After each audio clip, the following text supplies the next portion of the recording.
Les opérations de World Liberty Financial suscitent des interrogations. Le projet DeFi se défend. Depuis le lancement de World Liberty Financial, WLFI, les porteurs du projet de finance décentralisée, DeFi, multiplient les acquisitions de crypto-monnaies, notamment d'Ether, ETH. Cependant, de récentes accusations de délit d'initié ont été portées au projet, suscitant quelques inquiétudes que World Liberty Financial a souhaité dissiper.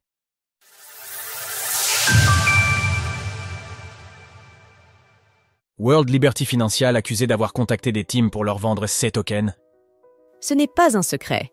Le projet de finance décentralisée, DeFi, World Liberty Financial, WLFI, possède de nombreux tokens en tout genre.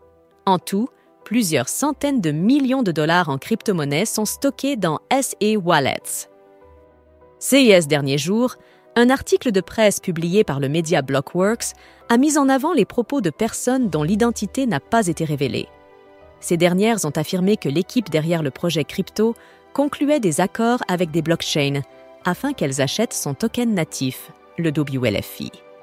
Selon elles, World Liberty Financial proposait au team derrière COS Réseau d'acheter un minimum de 10 millions de dollars de WLFI non lancés, facturant des frais de 10% dans le cadre de l'accord.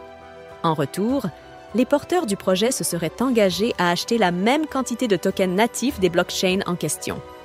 COS accusations surviennent quelque temps après que World Liberty Financial ait réussi à vendre 20% de la supply du WLFA, levant un total de 254 millions de dollars.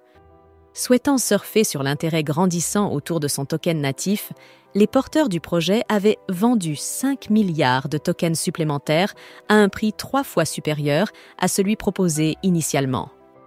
Le projet DeFi joue la carte de la transparence pour se dédouaner. Suite à cela, World Liberty Financial avait acheté pour plus de 2 millions de dollars de tokens Move.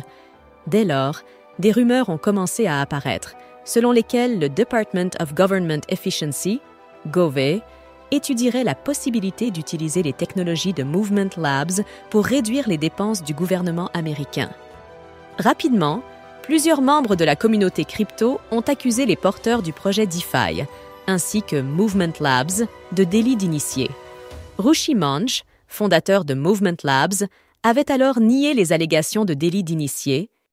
Nos documents n'ont jamais atteint le bureau du Doge. Notre équipe de croissance ne les a jamais rencontrés. Il y a donc beaucoup de spéculations dans les rumeurs. En ce début de mois de février, World Liberty Financial a initié quelques mouvements crypto, transférant 307,40 et 1 million de dollars de tokens en tout genre vers la plateforme Coinbase Prime dédiée aux institutionnels.